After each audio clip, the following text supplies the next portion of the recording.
Canto Espírita apresenta Estudando André Luiz, na obra Obreiros da Vida Eterna, psicografia de Francisco Cândido Xavier. Então, boa noite a todos.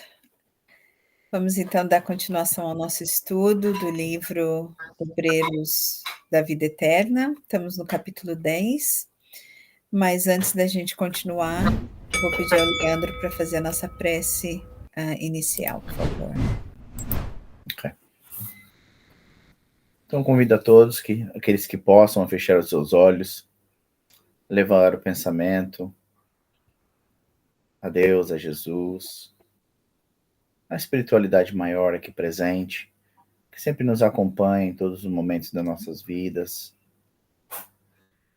E vamos tirar um momento também para agradecer a tudo aquilo que temos, a saúde, os nossos trabalhos, as nossas vidas, a oportunidade da encarnação, de passarmos pelas provas que passamos diariamente, mas também pelas alegrias, pelos sucessos, pelo companheirismo com os nossos queridos irmãos e irmãs, também com a nossa família, aqueles que a nós são queridos. Agradecermos por isso tudo e pela oportunidade de estarmos aqui aprendendo, refletindo sobre as verdades a respeito da espiritualidade, da vida, que não se limita apenas ao plano físico, mas que vai muito além disso, que vai também ao plano espiritual, e tendo esse entendimento, por consequência, ajuda-nos a entender melhor e ajuda-nos a viver melhor a nossa vida enquanto encarnados, caminhando de lado a lado, ajudando aos nossos irmãos, aqueles que vão mais devagar, aqueles que estão caídos pelo caminho, porque somos todos, inevitavelmente, parte da mesma família espiritual. E assim, agradecido por todas as oportunidades que nos têm sido dadas, de aprendermos e de evoluirmos. Humildemente, pedimos autorização, então, para dar início a mais esse estudo. Que assim seja. Amém. Que assim seja. Obrigada, Leandro. Então, a gente parou então no capítulo 10, e o título do capítulo é Fogo Purificador. E só um resumo muito rápido aqui, nesse capítulo, eles estão em atividade assistencial com grande impacto, com o emprego do fogo depurador na área externa da onde estava a casa transitória. E é descrito o recolhimento dos espíritos necessitados na casa transitória, e a seleção ocorre conforme a aura dos espíritos, dos candidatos que demonstram o seu arrependimento sincero. Então, a gente leu que eles conseguem, através da aura, às vezes aparecia espíritos lá suplicando para serem levados juntos, para serem ajudados, mas a aura deles mostrava uma intenção completamente diferente daquilo que eles estavam expressando, que eles estavam falando, né? Então, a gente até comentou que, enquanto encarnados, a gente ainda consegue atuar, colocar máscaras, pretender, mas no plano espiritual, né, não tem como, né, fazer essas coisas. Então, a gente parou na semana passada, naquela parágrafo ali embaixo, onde dizia era forçoso considerar. Mas só para a gente tentar pegar um pouquinho, quem estava aqui a semana passada, ou quem assistiu o vídeo, vamos voltar ali naqueles sorvedouros de chama, né? Quem gostaria de ler para a gente? Eu posso ler. Tá. Só começar. Por favor. Sorvedouros de chamas surgiam próximos, e tamanha gritaria se verificava em derredor, que tínhamos perante os olhos perfeita imagem de vasta floresta incendiada, a desalojar feras e monstros de furnas desconhecidas. Atravessamos o pórtico do asilo, seguidos de todos os companheiros que ainda se conservavam no exterior. Escutávamos agora o ruído leve dos motores. Lá fora, espessos bandos de entidades perversas tentavam ainda romper os obstáculos, invadir-nos o abrigo prestes a partir. Aflitiva, sorry, aflitiva inquietude empolgava-me. Que seria de nós se a multidão assaltasse o reduto? Por outro lado, a queda contínua de faíscas chamejantes, ao meu ver, punha em perigo a organização. Por que não desferir voo imediatamente? Esse aqui era André Luiz, todo aflito, né? É, porque ele estava preocupado das pessoas, dos espíritos que não estavam sendo entrando ali dentro da casa transitória para serem transferidos para outro lugar, que esses espíritos estavam ficando agitados, violentos, e ele estava ali preocupado o que seria, né, se eles invadissem o lugar e coisas assim, né? E é disso que ele está falando aqui. Ai, desculpa, acho que eu passei muito. Ali. Ok. Que seria de nós se a multidão assaltasse o reduto? Por outro lado, a queda contínua de faíscas chamejantes, ao meu ver, punha em perigo a organização. Por que não desferir voo imediatamente? Era forçoso considerar que dentro do asilo reinava absoluta ordem, não obstante o ritmo apressado do trabalho. Acomodações simples, mas confortadoras, recebiam sofredores extenuados. E serena como sempre, como se estivesse habituada às perturbações externas, a irmã Zenóbia controlava a situação, ultimando providências. Todas as portas de acesso fácil ao interior foram hermeticamente cerradas. Logo após, a orientadora chamou-nos à vasta sala consagrada à oração e esclareceu que a casa transitória, para movimentar-se com êxito, não necessitava apenas de forças elétricas baseadas em simples fenômenos da matéria diferenciada, mas também de nossas emissões magnético-mentais, que atuariam como reforço no impulso inicial de subida. Zenóbia fora breve, dadas as circunstâncias do momento. Mantínhamos-nos todos em ansiosa expectativa, concentrados na câmara da prece, com exceção dos companheiros que se achavam em serviço de assistência imediata aos recolhidos das últimas horas e de quantos se conservavam de sentinela junto à maquinaria em funcionamento. Funda emoção transparecia em todos os rostos. Lá fora, rugiam elementos em atrito. A diretora, após convidar-nos a transfundir vibrações mentais, num só ato de reconhecimento ao Senhor, tomou entre as mãos lindo volume. Reconheci-o imediatamente. Era a Bíblia, nossa conhecida de tantos anos. Abrindo-a atenciosamente, a orientadora começou a ler o Salmo 104, em voz alta, pausada e solene. Bendize, ó minha alma, o Senhor. Senhor Deus meu, engrandecido, de majestade e de esplendor. Revestido de luz, como de um manto, desdobraste o céu como sagrada cortina da vida. Construíste as sublimas câmaras das águas. Fazes das nuvens o seu carro e derramas teu hálito criador nas asas do vento. Enches o universo de mensageiros e, por vezes, tomas por teu ministro o fogo devorador.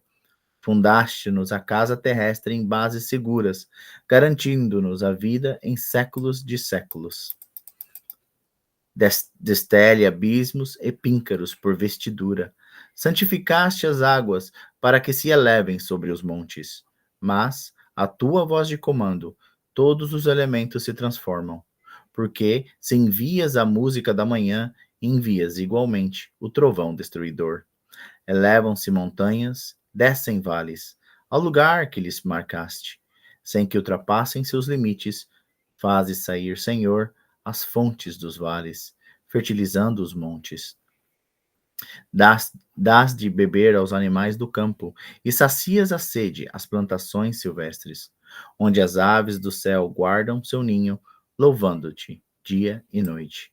Irrigas o topo das montanhas, jorrando águas dos céus, para que a terra seja farta de frutos. A leitura do salmo ia em meio quando a Instituto, qual vigorosa embarcações aérea, principou a elevar-se. A devotada orientadora não lia apenas, pronunciava os vocábulos de louvor compilados há tantos séculos, sentindo-os intensamente. Oh, maravilha!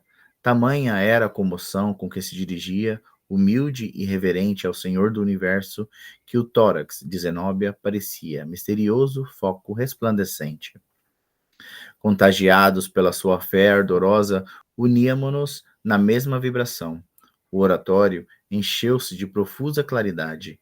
Luz irradiante ganhava os compartimentos próximos e deveria esprairar-se lá fora, no campo de sombras espessas. Eminentemente comovido, observei que a casa transitória, deslocada vagarosamente de início, punha-se agora em movimento rápido. Não pude examinar particularidades do fenômeno. A atitude recolhida de Zenóbia, em oração vigilante, compelia-nos a sustentar o mesmo tono vibratório ambiental. Reparava, porém, que a instituição socorrista subia sempre. Decorrida quase uma hora de voo vertical, alcançamos uma região clara e brilhante. O sorriso do sol trouxe-nos alívio. Levantou-se a diretora e, seguindo-a, erguemo-nos de novo, compreendendo que a fase perigosa passara. Desde esse momento, a instituição movimentou-se em sentido horizontal, viajando sobre os elementos do plano. Das pequenas janelas, contemplamos as coloridas aureolas do fogo devorador. Grupos diversos puseram-se em palestra e observação. A irmã Zenóbia, cerrada de assessores, comentava as próximas medidas referentes aos serviços de readaptação. Aproximando-me do assistente Jerônimo e do padre Hipólito, que trocavam ideias entre si, passamos a analisar a grandeza do trabalho sobre nossos olhos. Oh, exclamei, se os homens encarnados entendessem a beleza suprema da vida, se aprendessem antecipadamente algo dos horizontes sublimes que nos apresentam depois da morte do corpo, certamente valorizariam com mais interesse o tempo, a existência, o aprendizado. Jerônimo sorriu e ponderou. Sim, André. Todavia, importa observar que o plano transitoriamente pisado pelos homens permanece também repleto de mistério e encantamento. Para os que amam a glória de Deus, a crosta planetária oferece sublimes revelações, desde os estudos de infinitesimal até a contemplação dos grandes sistemas de mundos que se equilibram na imensidade. E meditando sobre as horas inolvidáveis que passamos, desde a nossa descida ao abismo, ouvi ambos os companheiros trocarem impressões acerca dos problemas transcendentes da vida, como sejam o aprimoramento do espírito e da forma, o planejamento dos destinos de orbes e seres, o governo místico da Terra em suas diferentes esferas de atividades e evolução, os vários tipos de criaturas na humanidade, as leis do progresso e da reencarnação, a extensão das forças condensadas no átomo etérico, a energia dos elementos químicos no campo físico das manifestações planetárias e o poder criador dos grandes mentores da sabedoria. Nossa, deve ter sido uma conversa bem light, né? Porque, engraçado, né? Eu tava aqui lembrando agora, desculpa, mas a gente, né, enquanto encarnado, fala tanta coisa, às vezes, com nossas conversas, né? Falamos, ó, vamos, para ser bem simples, né? Falamos sobre política, futebol e as coisas da vida, né? E os irmãos lá em cima estão falando de coisas assim, né? Que transcendem o nosso entendimento, né? Porque estamos encarnados ainda, somos encarnados ainda, e não temos ainda a visão clara, né? De tudo aquilo que a nossa vida realmente nos proporciona, né? E eles, como estão do outro lado de lá, já também tendo passado pela nossa experiência carnal, né? Não que eles não vão voltar, mas como nesse momento eles estão lá, como nós também estaremos um dia, né? Conseguem ver da onde eles estão, do ponto de vista deles, né? Um ponto de vista mais elevado, mais alto, né? Então, claro que eles têm acesso a outras informações, né? Que nós também não temos no momento. né? Temos, assim, através dos espíritos, claro, né? Mas eles têm ainda muita coisa que também não nos é dita, porque a gente não tem um entendimento para isso, né?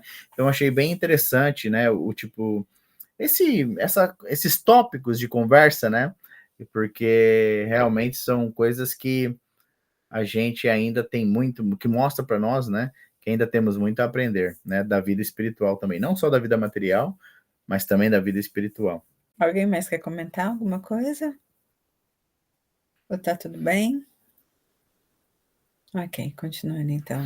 Escutava-os entre o silêncio e a humildade, como aprendiz extasiado diante de mestres benévolos e experientes. Em breve, porém, após aurir lições que jamais esquecerei, reparamos que a casa transitória descia suavemente. Regressávamos ao círculo de substância densa, embora menos pesada e menos escura. Dentro em pouco, pudemos localizar o abrigo de Fabiano, em outra zona de serviço fraterno. Extensa legião de servidores aguardava a nossa chegada, a fim de colaborar conosco no esforço de readaptação. Gastáramos na viagem 3 horas e 35 minutos. Complexas atividades esperavam os obreiros dedicados. Preliminarmente, porém, a irmã Zenóbia, radiante, congrenou-nos na jubilosa prece de agradecimento, após a qual Jerônimo nos convidou a sair. 5 irmãos fiéis ao bem, já em vésperas de libertação da carne, aguardavam-nos o auxílio na crosta da terra e era necessário partir.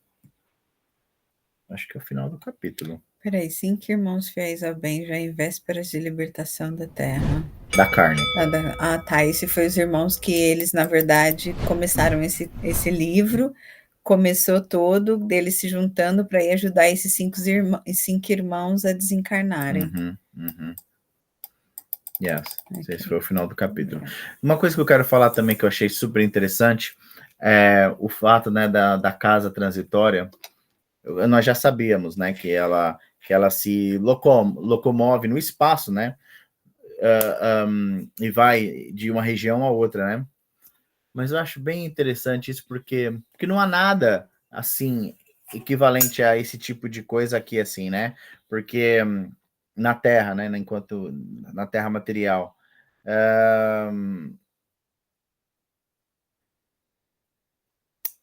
porque esse é um centro de atendimento, tipo, de auxílio, né, aqueles necessitados e de resgate, né? E é uma, vamos assim dizer, um prédio, um edifício, né? Um edifício que com certeza é de um tamanho considerável, né? Não é nada assim pequenininho. E o máximo que nós temos aqui são estruturas móveis, né? Que são bem limitadas, né? Por exemplo, como ônibus e assim, né? E que são adaptados para certo tipo de serviço, mas mesmo assim é pequeno. Agora, esse aqui é essa casa transitória é uma casa né, com quartos, com dependências, e eu acho interessantíssimo de que eles têm a possibilidade de mover esse edifício de um lugar para o outro, né? E até soa um pouco como ficção científica, né? Quando a gente vê naqueles filmes, por exemplo, sobre piratas do espaço e coisas assim, né? Que se movimentam naquelas naus que flutuam no espaço, e é muito interessante, né? A gente pensar nessas coisas que, de repente, a ficção científica tem um pouco de inspiração dessa vertente espiritual, né? Por que não? Por que não? Eu vou parar por aqui, acho que a Elia quer falar alguma coisa. Pode falar, Elia. É só isso também, eu achei fantástico. E não é um pouco, eu acho que a ficção científica, a genialidade de um bom filme de ficção, eu acho que tem muito a ver com essa tal inspiração do além, dos espíritos, porque como é que um ser humano, não é, consegue prever e antecipar tanta informação imagética, de tudo, não é? Sim. Eu penso que tal como a grande evolução dos tempos, da história, da ciência, todos aqueles departamentos da vida social que nos comove e que nos move, é inspirado da mesma maneira que a ficção. Imagina, eu acho isso fantástico, eu também achei essa casa maravilhosa. E ela sobe curiosamente, na vertical, não é? Que é um movimento de libertação, não é? Sublime, darwiniano, para cima, e depois, quando a coisa está estabilizada, é horizontal. É. Move-se horizontalmente. Eu acho isso fabuloso. Era só para reforçar isso, porque de facto é maravilhoso. Bastante, realmente. Bom, vamos então começar um novo capítulo. 11. Capítulo 11. Amigos novos. Alguém gostaria de ler? Quem quiser, eu posso ler. Então vá. Amigos novos, conduzindo equipamento indispensável ao trabalho, despedimos-nos da instituição socorrista, colocando-nos a caminho da crosta. Jerónimo dava-se pressa em auscultar os vários ambientes em que se verificaria nossa atuação. Programou a tarefa com simplicidade e bom senso. Não nos distrairíamos com quaisquer investigações, além da missão previamente esboçada, e manter-nos-íamos em ligação incessante com a casa transitória para maior eficiência no dever a cumprir. Naturalmente, explicou, seremos forçados a diversas atividades de assistência aos amigos prestes a se desfazerem dos elos corporais do plano grosseiro, e a Fundação de Fabiano será o nosso ponto principal de referência no trabalho. Nos instantes de sono, conduzi-los até lá para que se habituem lentamente com a ideia de afastamento definitivo. Intrigado ao verificar tanta cautela, perguntei: meu caro assistente, todas as mortes se fazem acompanhar de missões auxiliadoras? Cada criatura que parte da crosta terrestre precisa de núcleos de amparo direto? Isto é uma questão muito interessante, não é? O amigo sorriu com indulgência na superioridade legítima dos que ensinam sabiamente e esclareceu: absolutamente. Reencarnações e desencarnações, de modo geral, obedecem simplesmente à lei. Há princípios biogenéticos orientando o mundo das formas vivas ao ensejo do renascimento físico e princípios transformadores que presidem aos fenómenos da morte em obediência aos ciclos da energia vital em todos os setores de manifestação. Nos múltiplos círculos evolutivos, há trabalhadores para a generalidade, segundo sábios desígnios do Eterno. Entretanto, assim como existem cooperadores que se esforçam mais intensamente nas edificações do progresso humano, há missões de ordem particular para atender-lhes as necessidades. Sentindo uma estranheza, Jerónimo prosseguiu: não se trata de prerrogativa injustificável, nem de compensações de favor. O fato revela ordenação de serviços e aproveitamento de valores. Se determinado colaborador demonstra qualidades valiosas no curso da obra, merecerá, sem dúvida, a consideração daqueles que a superintendem, examinando-se a extensão do trabalho futuro. No plano espiritual, portanto, muito grande é o carinho que se ministra ao servidor fiel, de modo a preservar-lhe o devotado espírito da ação maléfica dos elementos destruidores, com o desânimo e a carência de recursos estimulantes, permitindo simultaneamente que ele possa ir analisando a magnitude do nosso ministério na verdade e no bem, em face do universo infinito. Peraí só um pouquinho. Alguém quer comentar alguma coisa do que está entendendo até agora? Ou se tem alguma dúvida? Eu estou bem. Eu acho que ele, só para voltar um pouquinho, o André tinha perguntado a esse irmão, né, a respeito do se todas as encarnações e desencarnações tem um acompanhamento, né? Um acompanhamento do alto, porque ele pensou, pô, a gente veio aqui não só, né? Mas a gente veio até aqui para ajudar esses irmãos, né, que vão desencarnar, esses 5, mas e o resto da humanidade, né? Vamos dizer assim, né? Então, eles também são ajudados, eles têm, né, um tipo de acompanhamento, então ele está explicando essas coisas, né? Claro que ele está falando aqui numa linguagem que é assim, bem ampla, né? E eu vou ser sincero, Eu acho que eu vou ter que ler de novo, porque tem certas coisas que ele está falando que eu ainda não entendi muito bem. Mas acho que no geral é isso mesmo, né? Que ele está falando que tanto o encarne quanto o desencarne segue, né, certas linhas, e no geral segue as linhas já pré-determinadas, né, para tais eventos, né? Não me lembro em que livro, mas nós já estudámos isso. E era uma coisa preparada assim, de uma forma muito sofisticada. Com Sim. planos de muitos séculos, de anos às vezes, dificuldade às vezes em manter aquele registro pretendido que aquela alma gostaria de ter. Eu acho que já li isso em qualquer lado, acho que já lemos isso em qualquer lado. Já lemos, sim, teve a reencarnação de Segismundo, né? Que foi não me lembro, mas sim, mas eu lembro-me desse de grande trabalho sofisticado, tipo laboratório quase, não é? Tanto a desprender como a encarnar. Então, e fazendo um paralelo com o que você disse, realmente nós já estudamos a encarnação, né, a reencarnação de Segismundo, de todo o plano, né, de encarnação, não só do corpo físico, mas também das dinâmicas de família, né, os pais sim. iam se receber ele né, aqui no mundo encarnado, e a história que predecia, né, eles os três, né? Porque nós sabemos que nós não nascemos na nossa família por acaso, né? Nós todos já temos ligações que vêm do passado, né? Na maioria das vezes. Há também aqueles casos em que às vezes não há ligação, mas acho que são poucos em relação aos casos mais gerais de que nós temos sempre uma ligação com os nossos pais, que, né, de outras vidas passadas. Então, talvez aqui agora, nesse capítulo, né, que estamos chegando mais perto da missão deles, né, de assessorar esses irmãos que estão para desencarnar. Então, de repente, é nesse livro, nesse capítulo, nos capítulos vindouros, vai ser a oportunidade de aprendermos os mecanismos da desencarnação, né? Ok. Então, vamos continuar?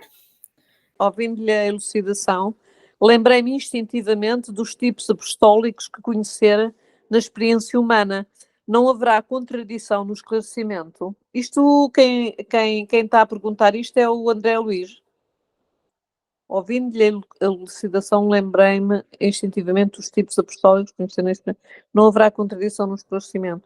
Os padres virtuosos com os quais mantivera contato no mundo eram pessoas perseguidas através de todos os flancos. Notava que criaturas de mais subido valor moral eram justamente as escolhidas para o assédio da calúnia constante. Sem relacionar apenas os de minha intimidade, recordava a própria história do cristianismo. Não era porventura cheia de exemplos? Os temperamentos, por muitos anos fervorosos na fé, haviam sido pasto de feras. Os continuadores do Mestre foram vítimas de tremendas provações e ele mesmo alcançar o Calvário em passadas dolorosas. O assistente percebeu o jogo de raciocínios que se me desdobrava no íntimo e esclareceu. Suas objeções mentais não têm razão de ser. A concepção humana do socorro divino é viciada desde muitos séculos. A criatura pressupõe, no amparo de Deus, o protecionismo do sátrapa terrestre. Não sei o que é esta palavra. Do sátrapa terrestre. Espera perpetuidade de favores materialísticos, injustificável destaque entre os menos felizes, dominação e louvor permanentes. Costuma aguardar serviço, estima e entendimento, mas desdenha servir, estimar e entender quando não seja em retribuição. O subsídio celeste traduz-se por benditas oportunidades de trabalho e renovação. Chega muitas vezes ao círculo da caricatura como se foram gloriosas feridas, magníficas dores, abençoados suplícios. Enquanto predominem na crosta planetária os impulsos de animalidade primitiva, os agraciados pela bênção divina serão, em sua maior parte, representantes do poder espiritual, os quais, de maneira alguma, ficarão isentos de testemunhos difíceis nas demonstrações imprescindíveis. Não que o Senhor intente transformar discípulos em cobaia, mas pela imposição natural da obra educativa, em que a lição do aluno atento e fiel deve interessar à classe inteira. O que quase sempre parece sofrimento e tentação constitui bem-aventurança, transformando situações para o bem e para a felicidade eterna. O argumento era lógico e incisivo, e porque o assistente silenciasse, cogitando, talvez, do objetivo fundamental que nos conduzia ao trabalho previsto, procurei reter impulsos indagadores. Orientados por Jerónimo, atingiríamos pequena cidade do interior e dirigimos-nos a certa casa humilde, na qual, em breves minutos, nos apresentava ele, determinado companheiro, em lamentáveis condições, atacado de cirrose hipertrófica. Oh, Deus! É Dimas! Exclamou, indicando o enfermo. Assíduo colaborador dos nossos serviços de assistência faz muitos anos. Veio de nossa colónia espiritual há pouco mais de meio século, consagrando-se a tarefa obscura para melhor atender aos divinos desígnios. Desenvolveu faculdades mediúnicas apreciáveis, colocando-se a serviço dos necessitados e sofredores. O quarto modesto permanecia cheio de radiosos eflúvios, denunciando a incessante visitação de espíritos iluminados. Nosso amigo, continuou o assistente, fez-se o credor feliz de inúmeras dedicações pela renúncia com que sempre se conduziu ao ministério. Agora é chegado para ele o tempo do descanso construtivo. Agradavelmente surpreendido, reparei que o doente se apercebeu da nossa presença. Cerrou os olhos do corpo, enxergou-nos com a visão da alma e animou-se, sorrindo. O enfraquecimento físico atingira o ápice e Dimas conseguia deixar o aparelho corporal, de certo modo, com extraordinária facilidade. Vendo-nos perto do leito, pôs-se em ardente rogativa, pedindo-nos colaboração. Estava exausto, dizia. No entanto, mantinha-se calmo e confiado. Aconselhado por Jerónimo, acerquei-me do enfermo, aplicando-lhe passos magnéticos de alívio sobre o tecido conjuntivo vascular. O abdômen conservava-se pesado e enorme. Revelaram-se, porém, sensações imediatas de reconforto. Seguindo-se ao meu auxílio humilde, Jerónimo dirigiu-lhe palavras de encorajamento e prometeu voltar mais tarde. Dimas, enlevado, endereçava ao céu comovedor agradecimento. Em breves momentos, dois amigos espirituais dele vieram ter ao quarto, saudando-nos atenciosamente. Nosso dirigente convidou-nos à retirada, explicando-nos depois que nos havíamos afastado. Após rápida visita aos interessados, reunimos-nos em sessão de esclarecimento na casa transitória, de maneira a prepará-los para o fenómeno próximo da libertação definitiva. Esperaremos a noite para esse fim. Da pequena cidade em que se localizava o primeiro visitado, dirigimos-nos ao Rio de Janeiro. Utilizávamos a habilitação prazerosos e felizes. Muito difícil descrever a sensação de leveza e alegria inerente a semelhante estado após a permanência na escura região de que procedíamos. Fala-se muitas vezes entre os encarnados na possibilidade da criação do aparelho de voo individual. Todavia, ainda que se efetive a nova conquista, o peso do corpo físico, os cuidados exigidos pela máquina de propulsão e os riscos de viagem não podem, de modo algum, substituir a segurança e a tranquilidade que nos enchem de tamanho bem-estar.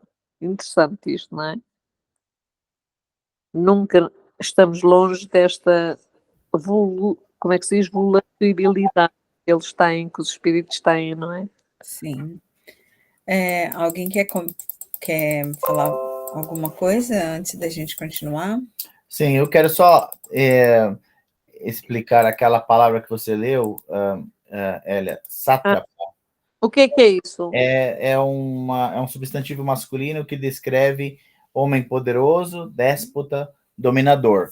Então, ele está falando, né, que o homem terrestre vê a proteção de Deus, né, de uma forma comparada ao sápatra terrestre, ou seja, que a proteção de Deus seria uma proteção de um Deus assim dominador, vamos começar assim, super potente, não é? Exatamente. Né? Então penso que era isso que ele estava querendo fazer, essa comparação, né, de como nós somos limitados no nosso entendimento. Como é que é essa palavra? Já não me lembro. Sátrapa. Sátrapa. Sátrapa. Yeah. Pronto, e aqui ele já começou a gente já conheceu um dos 5, né, que é o Dimas, e agora ele está viajando para conhecer o outro irmão que também vai ajudar no desencarne. Ok até aqui? Sim. Achei interessante eles reconhecerem logo o Dimas, coitadinho, ali a sofrer tanto, não é? Já dá tantos séculos. Que maravilha. Queres continuar lendo ou alguém quer ler? Se alguém quiser, eu não me importo nada. Se não quiser, eu leio. Thaís, quer ler? A Thaís gosta de ler também. Eu posso ler, não faz mal. Então vai, Val, por favor. Após a excursão normal, entre a casa transitória de Fabiano e a crosta terrestre, dentro de harmoniosas condições, conservávamos-nos descansados e bem dispostos, operando muito facilmente a volitação, não obstante a densidade atmosférica. Poucas vezes se me apresentara tão belo o espetáculo da paisagem terrena, serras e vales, rios e arrolos, marcando cidades e vilarejos, sob o espelho rutilante do sol, falavam-me ao coração da misericórdia do Altíssimo, congregando as criaturas em ninhos floridos de trabalho pacífico. Pensamentos de louvor ao eterno Pai felicitavam-me o espírito. O casario compacto do rio achava-se agora à nossa vista. Não decorreu muito tempo e penetramos singular residência em bairro menos populoso e deparamos com enternecedora paisagem doméstica. Cavalheiro na idade madura, deitado em pequeno divã, apresentando terríveis sinais de tuberculose adiantada, sustentava comovente palestra, dirigindo-se a 2 pequeninos que apresentavam 6 e 8 anos, respectivamente. Formosa expressão de luz aureolava a mente do enfermo, que pousava nas crianças o olhar muito lúcido, falando-lhes paternalmente. O próprio Jerônimo parou a ouvi-lo, junto de nós, agradavelmente surpreendido. Papai, mas o senhor acredita que ninguém morre? Indagou o filhinho mais velho. Sim, Carlindo, ninguém desaparece para sempre e é por isso que desejo aconselhá-los como pai que sou. Fez-se-lhe mais terno o olhar e continuou, ante o interesse agudo dos meninos. Creio que não me demorarei a partir. Para onde, papai? Atalhou o menor. Para um mundo melhor que este, para lugar, meu filho, onde seu pai possa ajudá-los num corpo são, embora diferente. As crianças, de olhos úmidos, protestaram com carinho. Esforçou-se o genitor de modo visível para dominar-se e prosseguiu. Não devem manifestar semelhantes receios. Já organizei todos os negócios e a mamãe trabalhará, substituindo-me até que vocês cresçam e se façam homens. Se eu pudesse, ficaria em casa, mas como se arranjariam comigo assim, imprestável como estou? Por essa razão, Deus me concederá outro corpo e eu estarei com vocês sem que me vejam. Sorriu, conformado, e ajuntou. Possivelmente, seremos até mais felizes. Há muitos dias pretendo falar-lhes, como agora, para que fiquem certos de meu amor constante. Logo após meu afastamento, sei de antemão que muita gente procurará desanimá-los. Dir-se-á que me afastei para nunca mais voltar, que a sepultura me aniquilou. Entretanto, previno a vocês de que isso não é verdade. Viveremos sempre e amar-nos uns aos outros cada vez mais. Reparei que o genitor doente sentia intenso desejo de afagar os rapazinhos, mas controlado pela ameaça de contaminá-los, impunha imobilidade às mãos sequiosas de contato afetivo. Os meninos enxugavam as lágrimas discretas e, depois de longa pausa, tornou o enfermo, dirigindo-se ao filho mais velho. Diga-me, Carlindo, você acredita que seu pai venha a desaparecer?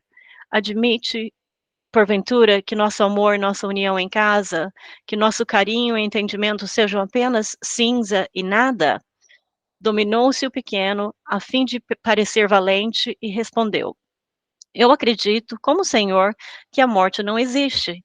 Quando eu partir, acentuou o pai amoroso, se vocês demonstrarem coragem e confiança em Deus, o papai estará mais corajoso e confiante e restaurará em pouco tempo as energias.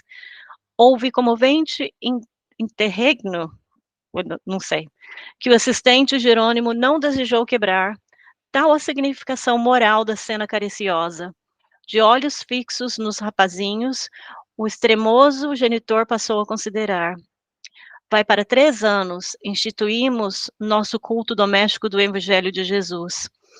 E vocês sabem, hoje, que nosso mestre não morreu. Levado ao suplício e à morte, voltou do sepulcro para orientar os amigos e continuadores.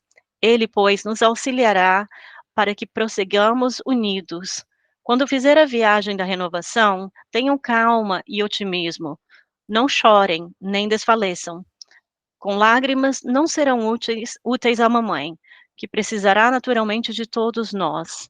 Deus espera que sejamos alegres na luta de cada dia para sermos filhos fiéis ao seu divino amor.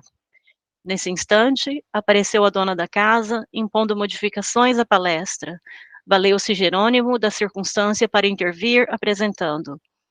Nosso amigo Fábio, em véspera da libertação, sempre colaborou com dedicação nas obras do bem. Não é médium com tarefa na acepção vulgar do termo.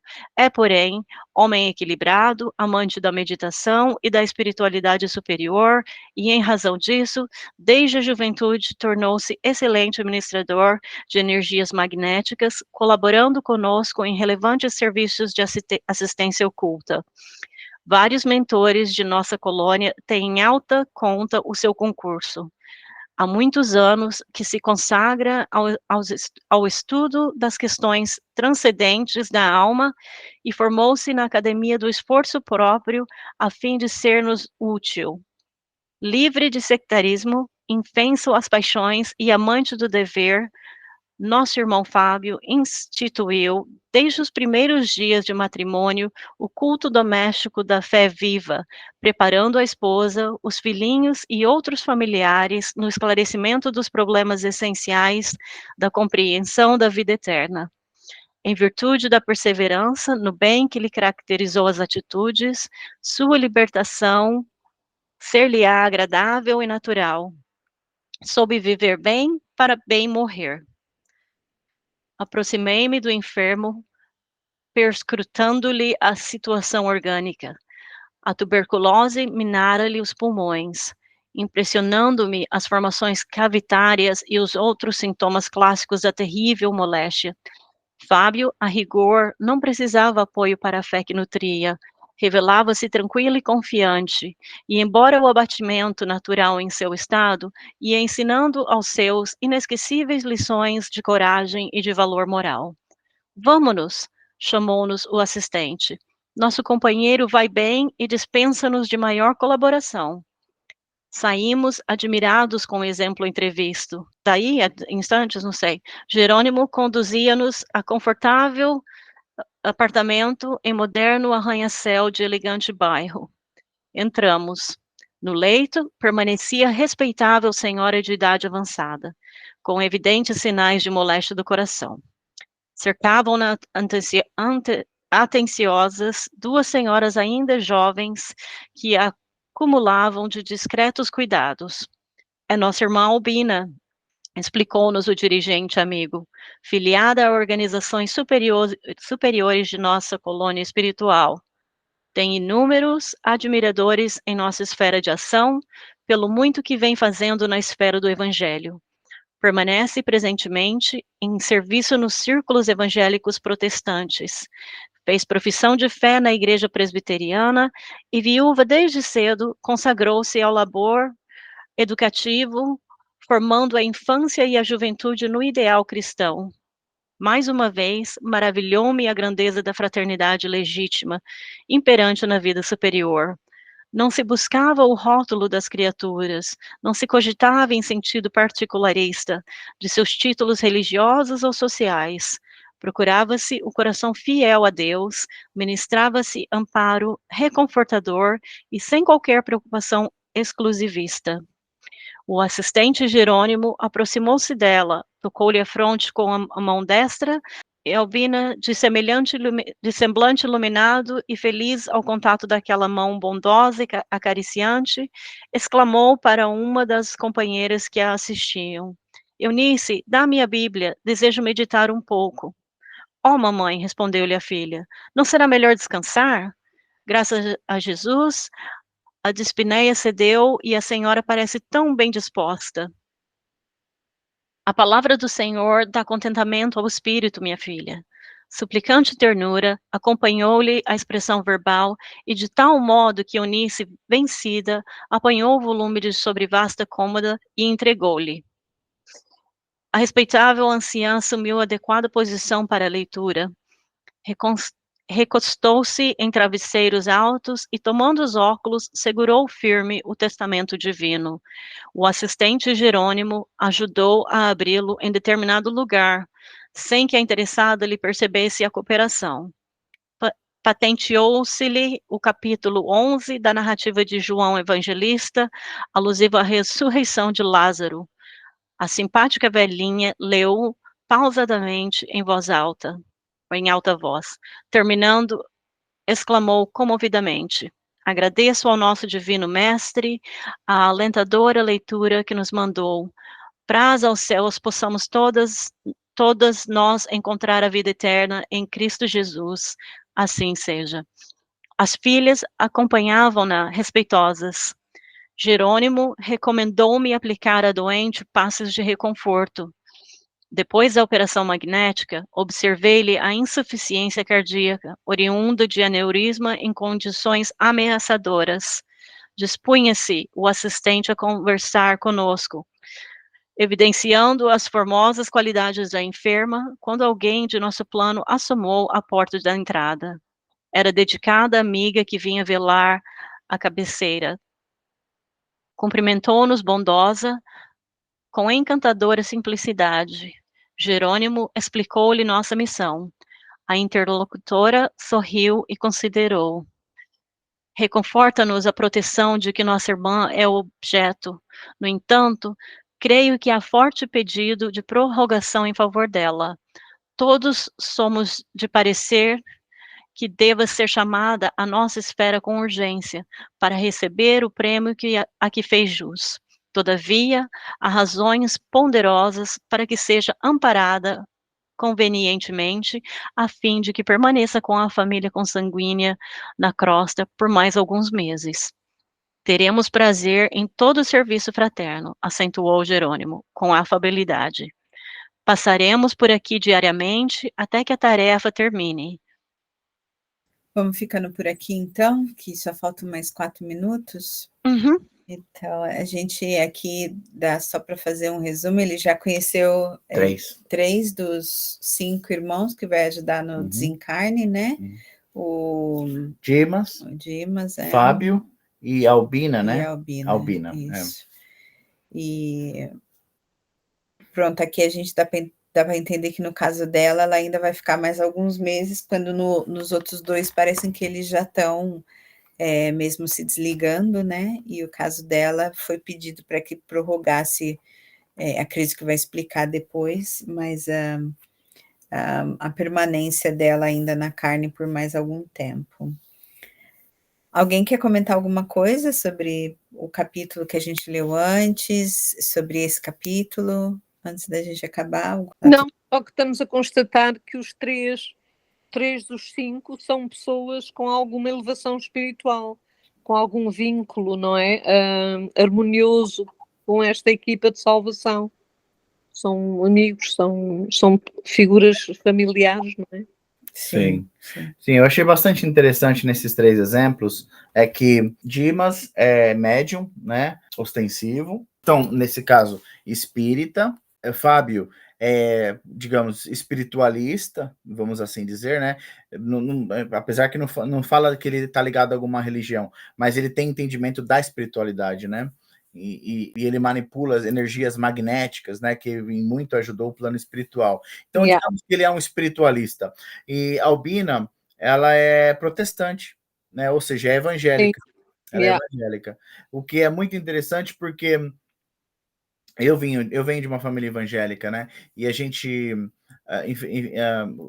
infelizmente, os evangélicos não têm muita aceitação em relação ao espiritismo. Mas isso não quer dizer que no meio evangélico a espiritualidade não é presente. E claro que está presente, né? Apesar de que nós usamos nomes diferentes, nomenclaturas que diferenciam daquelas que Kardec usou, que André Luiz emprega, Chico Xavier, né, nos deu a conhecer, mas são apenas nomes diferentes para o mesmo fenômeno, para a mesma coisa, né? Então é muito bonito ver isso, né? Que a espiritualidade maior a todos nós assiste, independentemente onde nós estamos. E esses são apenas 3 exemplos. Isso não quer dizer, e isso então abrangendo mais isso, não quer a espiritualidade está em todos os lugares, em todas as religiões, em todas as filosofias, né? Todo aquele, eu penso que todo aquele trabalho de elevação, né, do ser humano em direção à divindade, a Deus, ao Criador, né, aquele que nos deu a vida, independentemente do nome e da maneira como se achega a ele, né, é assistido pela espiritualidade. Então é muito bonito ver isso, que nós aqui na Terra damos nomes diferentes, mas quando a gente vai para lá e volta para a casa do Pai, né, porque o Pai diz, né, que na casa dele há muitas moradas, e quando nós voltamos para lá, nós percebemos realmente que somos parte da mesma família espiritual. E damos nomes diferentes, mas a base é a mesma, nós estamos inseridos na mesma família. Então, o Espiritismo a mim tem servido para trazer essa conscientização de que as minhas atitudes do passado em achar que o espírita era do diabo, o quão errado eu estava, né? E é claro que ainda há muita gente que ainda acha isso, mas isso é onde eles estão agora. Um dia também, se Deus quiser, eles vão perceber, né, que nós todos estamos inseridos na mesma família espiritual. E isso uma das coisas de muito valor que o Espiritismo a mim me ensinou. Como é que, se vens de uma família evangélica, como é que, por exemplo, os teus pais viam pessoas tão notáveis como o Chico e o Divaldo, assim, médios tão ostensivos, não é? E tão presentes na vida cultural do Brasil. Como é que eles viam essas pessoas? Eu não vou me delongar muito por causa da hora, Elia, mas é assim, eu acho que no caso como, por exemplo, Chico, Divaldo, eu acho que eles eu nunca tive essa conversa com meu pai, para falar a verdade, mas pelo que eu conheço do meu pai, ele com certeza olharia essas pessoas, e Madre Teresa de Calcutá, por exemplo, também, ou mais uma, né, o Gandhi, talvez mais como humanitaristas do que como pessoas religiosas, entendeu? Sim, sim. Então, Ok. penso que ele olharia mais essas pessoas como sim fazendo bem, porque são humanitaristas, mas Sim, sim. como religiosos, aí as opiniões já divergem, né? Então, acho que não seria mais ou menos esse como ele olharia essas pessoas. Sim, sim. Bom, chegamos então na hora de encerrarmos. Ficamos para as cenas do próximo capítulo, para conhecer os outros 2 espíritos que vão ser ajudados, né? E deixa eu só parar de fazer aqui o share. E vamos então fazer a nossa prece de encerramento. Então vamos fechando os nossos olhos, elevando os nossos pensamentos a Deus, nosso Pai, e agradecendo por mais essa oportunidade de nos reunirmos para estudarmos, continuarmos no estudo deste livro, que foi nos trazido por nosso querido irmão André Luiz e nosso querido irmão Chico, através de nosso querido irmão Chico. Agradecendo a possibilidade de podermos estarmos reunidos para discutirmos aquilo que aprendemos, refletirmos nesses exemplos, nessas lições tão valiosas que nos ajudam a entender um pouco mais do plano espiritual e também do plano onde nos encontramos encarnados aqui na Terra.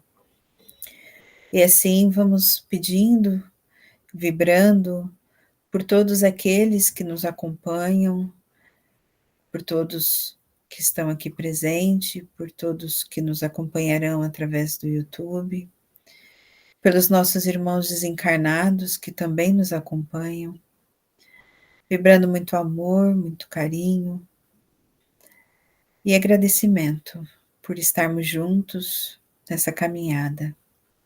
Vamos também vibrando pelos nossos irmãos que não puderam estar conosco essa noite, que eles recebam em seus corações o nosso amor. E assim pedimos a permissão para encerrarmos este estudo dessa noite, rogando a Deus nosso Pai e a Jesus nosso Mestre, que esteja conosco hoje, amanhã e sempre. Que assim seja. Amém.